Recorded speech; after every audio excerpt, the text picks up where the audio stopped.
तेल वाला डंडा तैयार हो गया, बड़ा क्रैकडाउन का फैसला है और आर्मी चीफ साहब ने कोर कमांडर्स के साथ मीटिंग की है। सब सेट हो गया है और हंगामी बुनियादों के ऊपर ये कोर कमांडर की मीटिंग बुलाई गई है। और उसके बाद अफगानी स्मगलर ने आर्मी चीफ आसिम मुनीर साहब को एक धमकी या चैलेंज, कुछ भी आप कह सकते हैं, उसने किया है। वो चैलेंज क्या किया है वो भी आपको बताते हैं।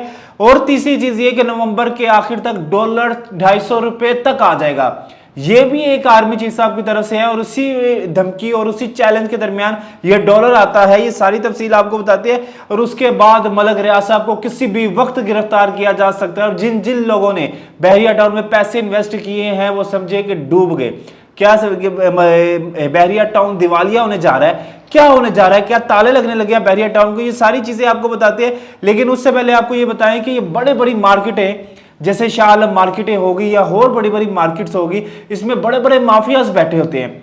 और ये वही माफियाज हैं जिनका कंटेनर सुबह 3-4 बजे आता है और करोड़ों के हिसाब से इनका कंटेनर होता है। और वो 15 मिनट के अंदर अंदर उस कंटेनर को खाली किया जाता है ताकि ये कंटेनर दिन की रोशनी से यानी सूरज निकलने से पहले पहले गायब हो जाए। क्योंकि उसके बाद जुर्माने होते हैं, ये गैर कानूनी काम होते हैं, 2 नंबर के सारे काम होते हैं, ये बड़े बड़े माफियाज होते हैं।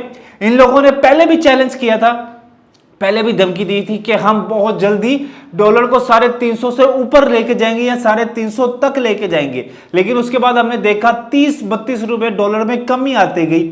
जो डंडा चल रहा है हाफिज साहब का, उस डंडे की वजह से डॉलर में 30-32 रुपए कमी आती गई। लेकिन अब फिर जो अफगानी स्मगलर्स हैं उन्होंने कहा ये गर्द बैठने दे, ठीक है, देख लेते हैं कोई क्या करता है, ये जरा बड़ी पीक पे है, जोश, नया जोश है, तो हम इसको 350 तक लेके आएंगे। जो भी चल रही है चीजें जो जराये के मुताबिक कि अफगानी स्मगलर्स ने कहा है कि हम 350 रुपए तक डॉलर को लेके आएंगे और देखते हैं कि हमें कौन रोकता है डॉलर्स को यहां तक 350 तक ले जाने में।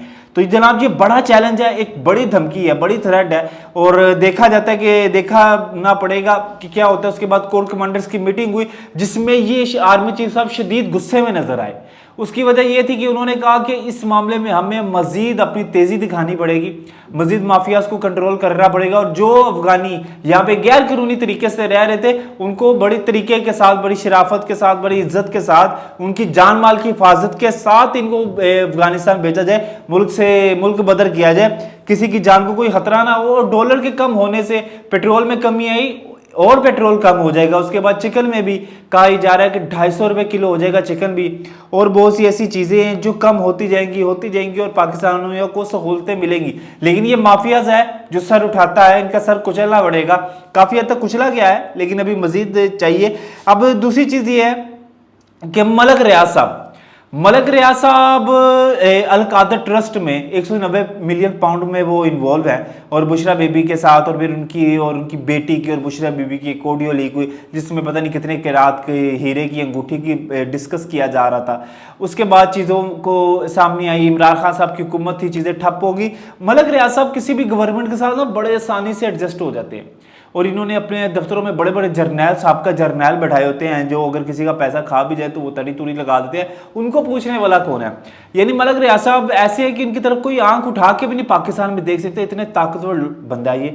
लेकिन अब क्या है कि अब वो वक्त एक जैसा नहीं रखता, वक्त अच्छा है वो भी गुजर जाता है, बुरा है वो भी गुजर जाता है। तो अब मलक रियाज साहब ने बड़ा अच्छा वक्त देखा है, अब इनके गिर्द घेरा तंग होता जा रहा है। मलक रियाज साहब को किसी भी वक्त गिरफ्तार किया जा सकता है। मलक रियाज साहब की फुल तैयारी भी है भागने की कि पाकिस्तान से छोड़ के मैं बाहर निकल जाऊँ। ये पाकिस्तान का सबसे बड़ा डॉन है और कहा जाता है, लोग कहते हैं कि ये फ्राडिया भी है।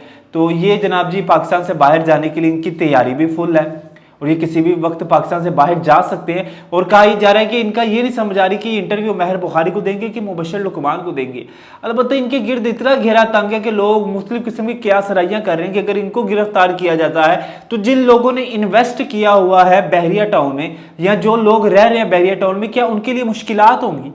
क्या उनके लिए क्या वो उनको घर खाली करना पड़ेगा? क्या बहरिया टाउन को ताले लग जाएंगे? क्या वो सारी ज़मीनें गैर कानूनी है? अलबत्ता ऐसा तो कुछ नहीं है, लेकिन मजीद जिन्होंने इन्वेस्ट किया ना या जो इन्वेस्ट कर रहे हैं उनके लिए शायद कुछ मुश्किलात हो। लेकिन जो वहाँ पे बस रहे हैं कई सालों से उनके लिए शायद कोई रास्ता निकल है। और मलक रियाज साहब अगर अंदर होंगे तो कोई ना कोई चीज़ें तो चलाने वाला होगा ना। मलक रियाज साहब की बड़ी कह रहे हैं कि बड़ी मुश्किल से वो उनकी छुट्टी होगी अब उनकी माफ़ी तलाफ़ी होगी, क्योंकि उन्होंने जितना रुपया कमाया ना, नोटू कमाया है, वो इतनी आसानी से तो जाने वाला नहीं है, ठीक है, और इतनी आसानी से वो चीज़ें हल होने वाली नहीं है। और इनकी बड़ी इन्वॉल्वमेंट है बुशरा बीबी साहिबा के साथ, अलकादर ट्रस्ट और ये 190 मिलियन पाउंड और ट्रस्ट की ज़मीन और हेरा फेरी पैसों की ज़मीनों की, जनाब जी ये बहुत बड़े लेवल पे ये काम किया हुआ इन लोगों ने। तो अब तेल वाला डंडा है, और ये तेल वाला डंडा करते करते करते करते माफियाज के साथ साथ ये बिजनेस टाइकून पे भी चलेगा, जो इमरान खान साहब के बड़े करीबी समझे जाते हैं और जिन्होंने ठीक ठाक किस्म की समझ ले के करप्शन की हुई है। तो ये अब बहुत सी चीज़ें कम हो रही हैं। तो अब देखते हैं कि ये प्रॉपर्टी में कितना फ़र्क पड़ता है। और उसके बाद ये कहा जा रहा है कि मरियम नवाज साहिबा वो भी काला जादू करती हैं, और जो ये आदिल राजा, लंदन का बाजा आदिल राजा, वो कहता है कि मरियम नवाज साहिबा ने काला जादू किया अपनी बहू पे, तभी उसकी बहू घर छोड़कर चली गई और उसकी बहू के साथ उसके अच्छे ताल्लुकात नहीं थे, तो उसने भगा दिया उसको इस तरह से उस तरह से, ये सारे मामला थे। तो बुशरा बीबी साहिबा के बाद अब मरियम नवाज साहिबा का भी काले जादू की धुएं मचना शुरू हो गई हैं, क्योंकि ये लोग ऐसे ही हैं कि जो चीज़ें ये करते रहे इनकी पार्टी के, ये लोगों की पार्टियों के ऊपर भी ये चीज़ें मुसल्लत करते रहे। और मरियम नवाज साहिबा की बेटी की तलाक है, और उन्होंने कहा ये मेरा निजी मामला है, ठीक है, निजी मामला नहीं डिस्कस करना चाहिए। तो ये लोग कहते हैं जी हमारे भी तो निजी मामले हैं। भैया आपके निजी मामले कहाँ पे रहे? आपकी बीवी नाराज़ होके जाती है, वो रेहाम खान, तो वही जाके किताब लिखती है, तो निजी कहाँ से रहा? आपकी साबका अहलिया, आप उसके ऊपर कोई केस करे, तो जब कोई डिस्कस करते हैं तो आप कह देते हैं निजी मामला है। तो अब देखते हैं कि ये तेल वाला डंडा कितना चलता है और मलिक रियाज साहब कितनी जल्दी गिरफ्तार होते हैं। इंशाल्लाह आपसे बहुत जल्द मुलाकात होगी, तब तक के लिए अब हमें इजाज़त है। अल्लाह निगहबान।